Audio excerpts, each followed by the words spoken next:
Good morning, everybody. How are y'all doing? I'm Mary Love, and welcome to Country Living. Today, I decided I wasn't going to go anywhere. I don't want to get out of the house to have to go do anything today because there's some things that I need to get done here. The other night when I made my version of a Mexican casserole, I had to put corn in it instead of black beans because I'm out of black beans on my shelf. So what am I going to do today? I'm going to can some corn. No, I'm just kidding. I'm going to can some black beans.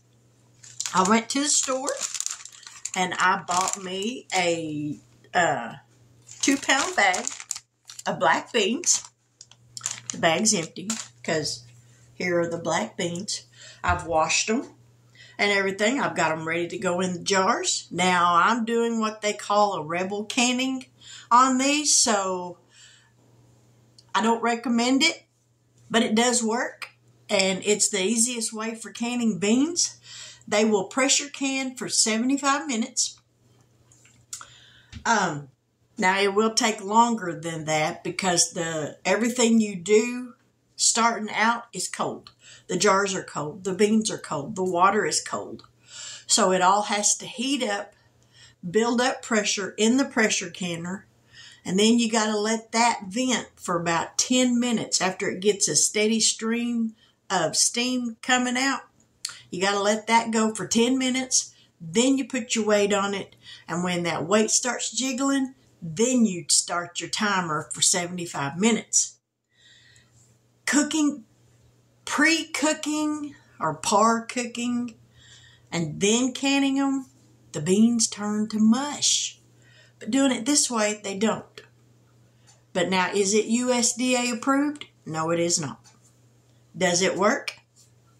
It's worked for me so far, and I've seen other ladies doing it this way, and it works for them. So, I figure if it ain't broke, don't fix it, right? So let's get down here and get some jars filled up. I've got 8 pint jars. I'm going to put a half a cup of beans to each jar. Just like so. And we're going to discard those that are broken in half.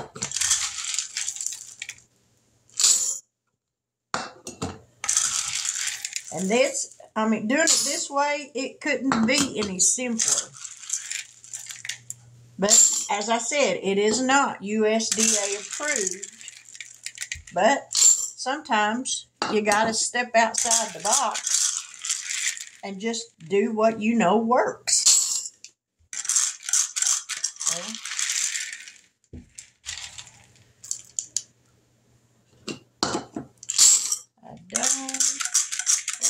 There might be enough there for one more jar.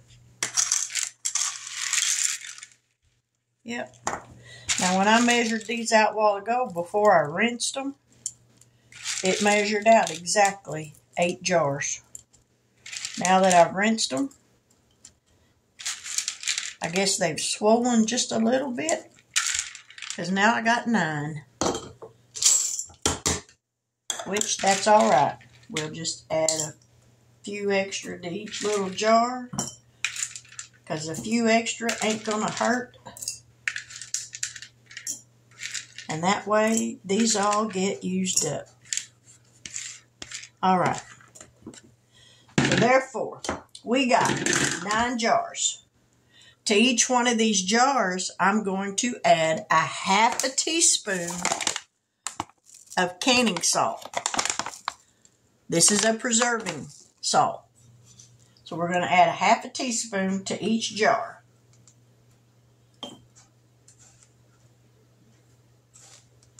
And then we're going to fill the jars up to 1-inch headspace with cold water.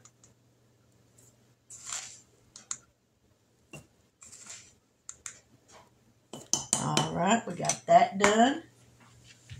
Now let's get some water.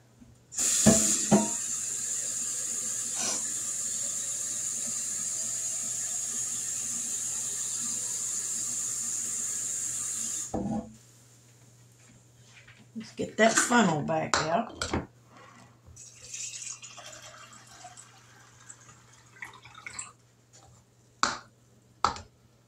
Just a little bit more.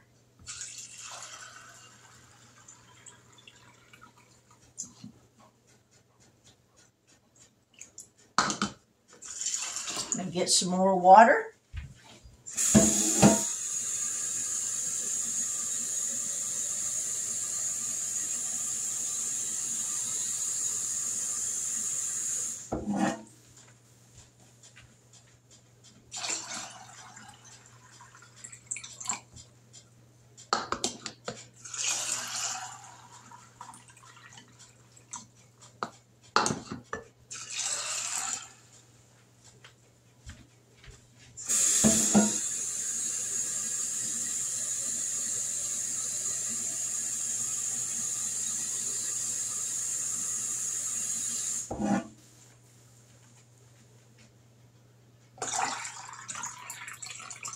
Whoop, got too much water in that one.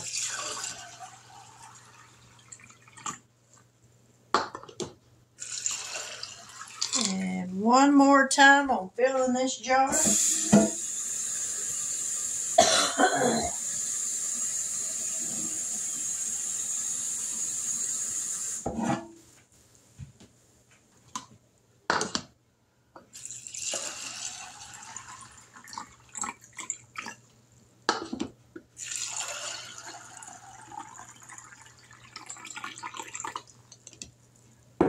All right, we got to take a little bit out of that one because we got too much in it.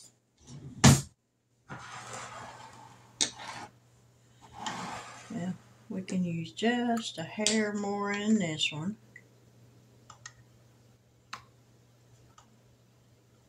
All right, now let me grab something to stick down in there to stir them around and make sure there's no bubbles.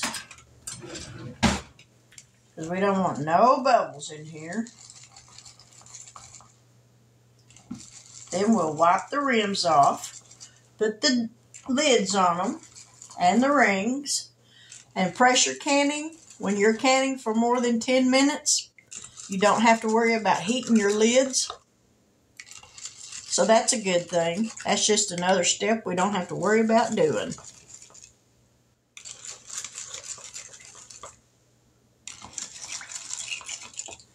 All right, let me grab a clean dish rag.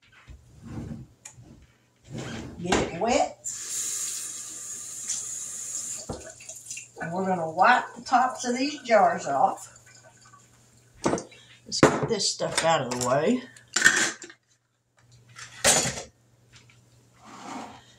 Wipe these off. Make sure there's no grains of salt or anything, because you don't want anything on this rim that's going to keep that lid from sealing.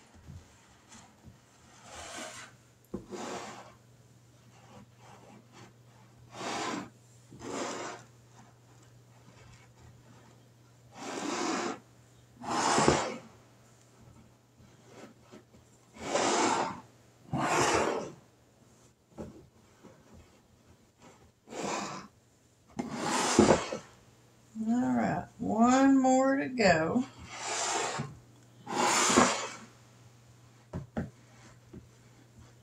Alright, now we're going to put the lids on here, finger tight.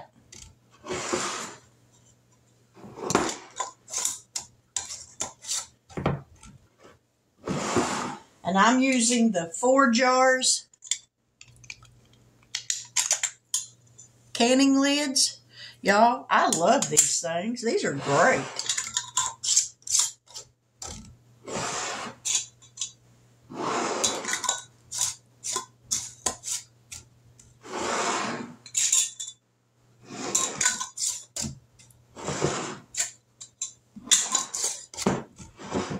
Almost done with this part. I have to get a different ring. That one don't fit down on there.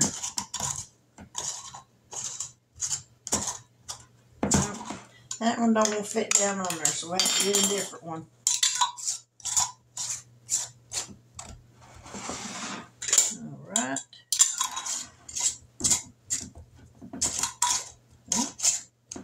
may have to get 2.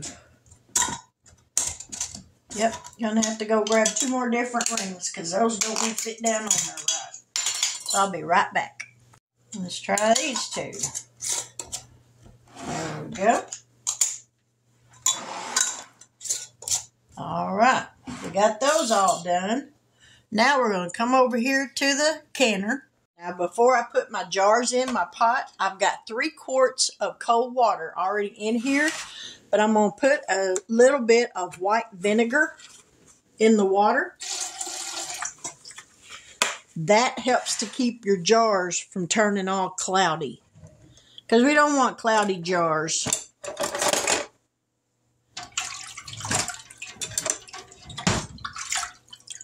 Give that just a little bit of a mix up in there. All right. Now we're going to set the jars down in there, and here's hoping I got room for all 9. Ow. Look at there. No problem. So now we're going to put the lid on it.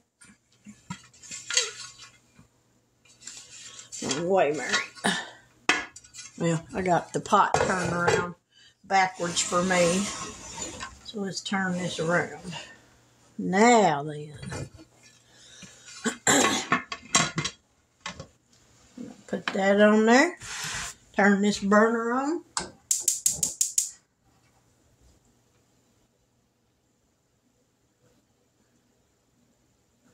And we're going to let that start to heat up. And it will take a little while. But once there's a steady stream of steam coming out of this vent, we'll let that go for 10 minutes. Then we're going to put a 10-pound weight. This right here is 5 pounds. This is 5 pounds. Put it together, you got a 10-pound weight.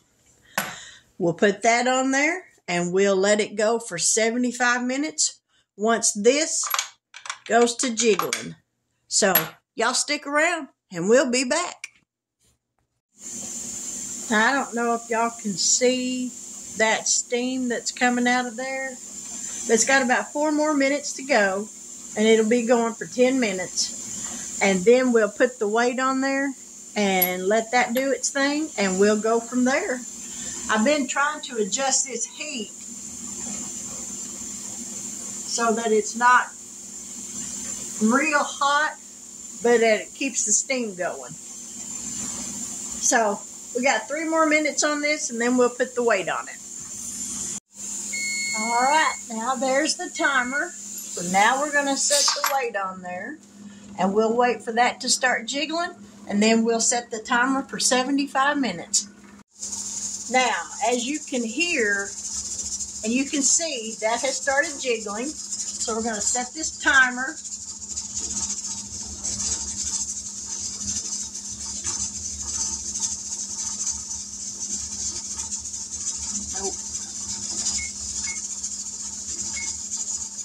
For 75 minutes, which is an hour and 15 minutes.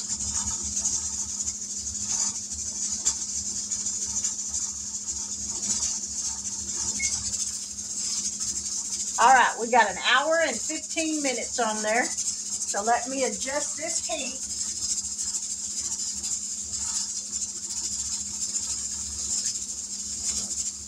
And make sure it's going to continue to jiggle.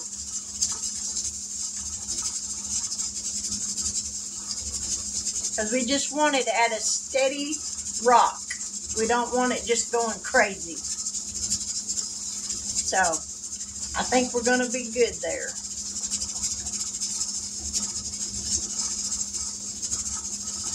See, now it's starting to simmer down just a little bit. And it's at just a gentle, steady rock. So there we go. In an hour and 15 minutes, we will let this, we will turn the fire off from underneath it, and then we will let it naturally lose pressure on its own, because you don't want to try to force the lid off of it, because if you do, you're going to have a major problem. So we will let it release its own pressure and just come to temperature on its own. So we'll be back here in just a little while. Now the timer's down to 10 seconds. So then we're going to shut the burner off and just leave everything alone and let it cool off on its own. Alright. There, we shut the burner off. Usually takes about 45 minutes to an hour for it to cool off on its own, where this little valve right here will go down. And when that little valve goes down, there's no more pressure in there. I'll take that off to make sure, and then we'll take the lid off of it and let the jars sit for another 10 minutes or so before I take them out. So we're almost to the end of this one. Now the little valve here has gone down. Ow, that's hot.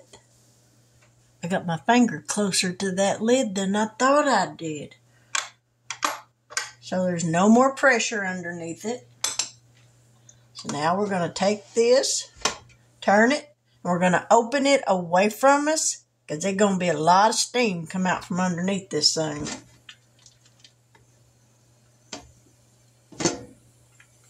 All right.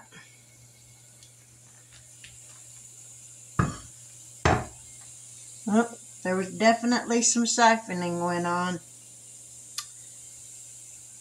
I hope not too much. And by siphoning, I mean the water's changed colors. So I know that some liquid seeped out of the jars. So, hopefully it wasn't too bad. I'll know after the jars cool off and everything is settled. But anyhow, we're going to let this set for about 10 minutes. And then I'll be back and we'll take the jars out. Now I got 9 jars. They've all sealed. Now after they completely cool and they have set here for 24 hours, then I'll take the rings off of them and I'll wash them with some soap and water and get all this black stuff off the tops of the lids. That's just from siphoning and beans that they're black beans. It is what it is. So now I got 9 pints of black beans.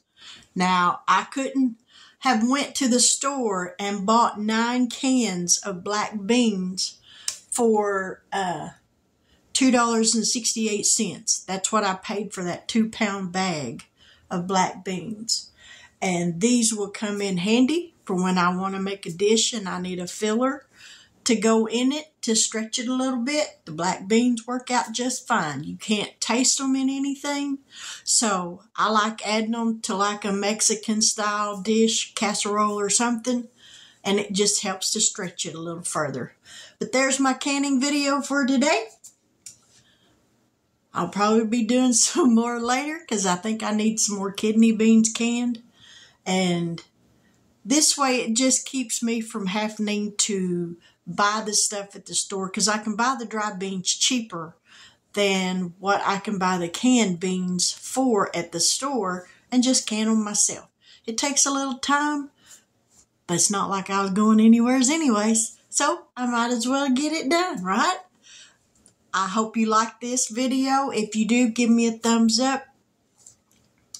If you leave me a comment, please be kind.